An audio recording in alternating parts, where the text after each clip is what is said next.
यहाँ सबसे पहले हमारे पास आ जाती है पॉपुलेशन। पॉपुलेशन क्या होता है? किसी भी ऑब्जर्वेशन का एंटायर मैस होता है, जिसमें से पेरेंट ग्रुप में से सैंपल लिया जाता है और वो सैंपल जो है वो पूरे एंटायर मैस को पूरे पेरेंट ग्रुप को रिप्रेजेंट करता है।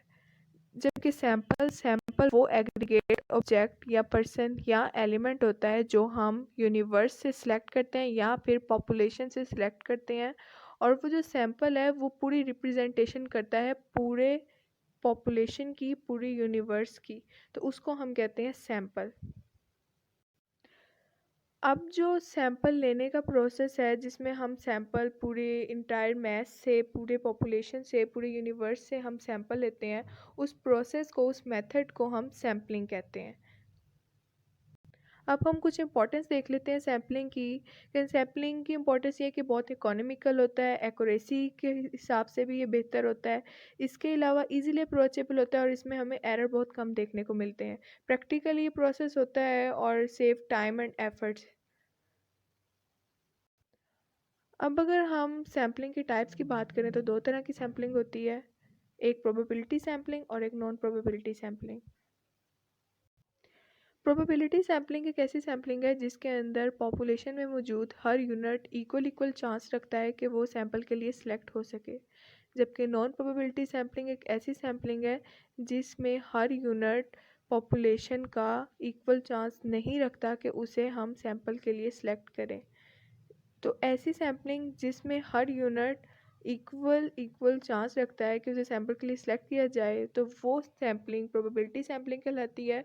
और ऐसी सैम्पलिंग जिसमें हर एलिमेंट को इक्वल चांस ना दिया जाए कि वो सैंपल के लिए सिलेक्ट हो, तो ऐसी सैम्पलिंग को हम नॉन प्रोबेबिलिटी सैम्पलिंग कहते हैं।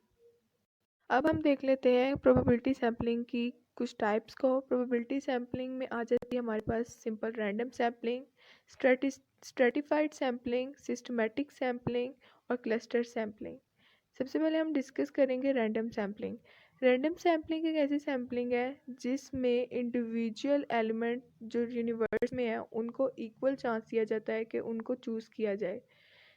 बिल्कुल इसी तरह जैसे हम पहले पढ़ के आए हैं कि जो हमारे पास पूरी इंटायर मैस पॉपुलेशन मौजूद है, उसमें हर इंडिविजुअल एलिमेंट को, हर यूनिट को इक्वल चांस दिया जाएगा कि उसे चूज़ किया जा सकता है।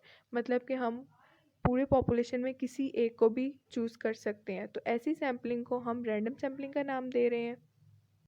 इसके एडवांटेज की बात करें तो इजी टू फाइंड एरर्स, हम इजीली इसके अंदर जो एरर्स आ रहे होते हैं उनको फाइंड आउट कर सकते हैं। इसके अलावा इक्वल चांस है और अनबेस्ड होती है, और ये कंजक्शन विद अदर मेथड्स, इसका मतलब ये है कि ये बाकी मेथड से भी मिलता जुलता सैम्पलिंग मेथड है। अगर हम इसके डिसएडवांटेजेस को देखें तो टाइम और एनर्जी कंज्यूमिंग है। इसके अलावा more chance of misleading sample है और डिफ़िकल्टी होती है कंपैरिजन स्टडी करने में, क्योंकि ये काफ़ी मेथड से मिलता जुलता है। अब हम देख लेते हैं स्ट्रेटिफाइड सैम्पलिंग क्या होती है। स्ट्रेटिफाइड सैम्पलिंग ये होती है कि जब हम इसमें क्या करते हैं, हम पॉपुलेशन को डिवाइड कर देते हैं डिफरेंट स्ट्रेटा में हम पॉपुलेशन को डिवाइड कर देते हैं और फिर उस स्ट्रेटम में से हम रैंडम सैम्पलिंग करते हैं। मतलब कि हर स्ट्रेटम में से एक एक या दो दो एलिमेंट्स या पर्सन्स चूज़ कर लेते हैं। तो उस प्रोसेस में जिसमें हम स्ट्रेटम से रैंडम सैम्पलिंग करते हैं, उस प्रोसेस को हम स्ट्रेटिफाइड सैम्पलिंग कहते हैं। अगर हम इसके एडवांटेज देखें तो ये कंपेयरिंग करता है सब कैटेगरीज को, टाइम और मनी और एनर्जी को सेव करता है, और कैन रिप्रेजेंट वेरियस ग्रुप, और बहुत से ग्रुप को रिप्रेजेंट भी करता है।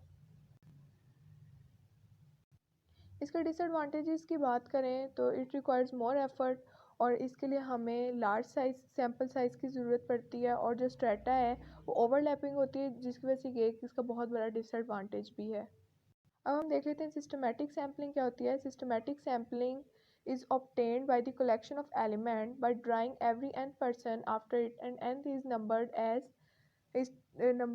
as sampling interval। मतलब कि ये वो सैम्पलिंग है जिसके अंदर हम पॉपुलेशन में से हर थर्ड वन थर्ड को चूज़ करेंगे। मतलब कि अगर हमने नंबर 2 एलिमेंट को चूज़ किया है, तो उसके बाद हम 3, 4 और 5th एलिमेंट को चूज़ करेंगे। उसके बाद 5th के बाद हम 8th को चूज़ करेंगे, एंड द लास्ट वन हम 11 को चूज़ करेंगे। इस मीन्स टू से ये कि हम एवरी थर्ड पर्सन को इसके अंदर सेलेक्ट करेंगे। तो ऐसी सैम्पलिंग को हम सिस्टमेटिक सैम्पलिंग कहते हैं। इसके एडवांटेजेस देखे जाएँ तो it is easy to use, और अगर इसका डिसएडवांटेज देखा जाए तो overall representation of several groups is greater. Next one हमारे पास आ जाती है क्लस्टर सैम्पलिंग। क्लस्टर सैम्पलिंग एक ऐसी सैम्पलिंग है जिसमें हम पूरी पॉपुलेशन का सर्वे करते हैं और उन एरियाज़ को देखते हैं जहाँ एलिमेंट्स क्लस्टर की फॉर्म में मौजूद है, और फिर उन क्लस्टर्स की फॉर्म में मौजूद एलिमेंट्स में से हम लोग रैंडम सैम्पलिंग करते हैं और सिलेक्ट करते हैं।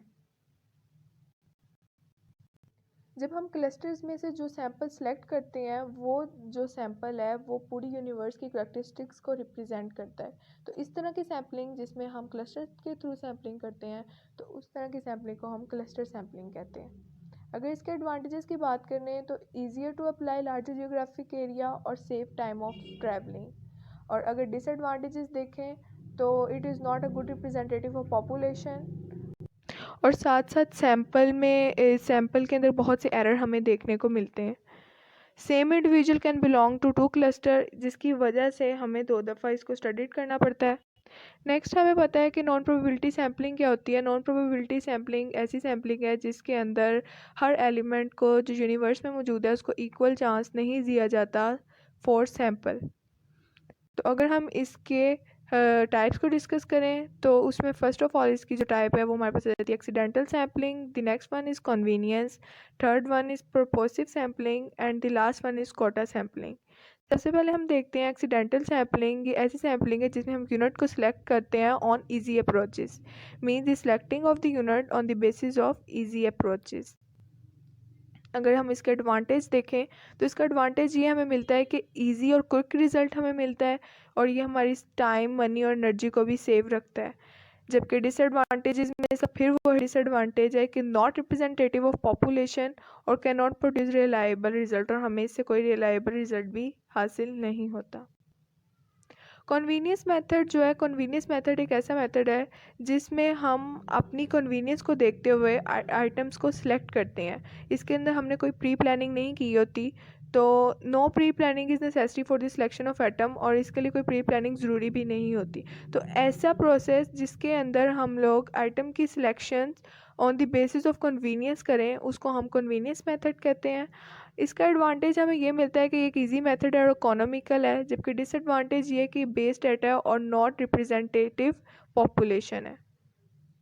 नेक्स्ट वन हमारे पास आ जाती है प्रोपोसिव सैम्पलिंग। प्रोपोसिव सैम्पलिंग में हम क्या करते हैं कि हम सैम्पल की या एलिमेंट की सिलेक्शन करते हैं on the base of judgement. हम उसको जज करते हैं और फिर जाके हम सैम्पल की सिलेक्शन करते हैं। तो ऐसी सैम्पलिंग जिसमें हम जजमेंट के थ्रू सैम्पलिंग करते हैं, तो ऐसी सैम्पलिंग को हम प्रोपोसिव सैम्पलिंग कहते हैं, और इसको जजमेंटल सैम्पलिंग भी कहा जाता है।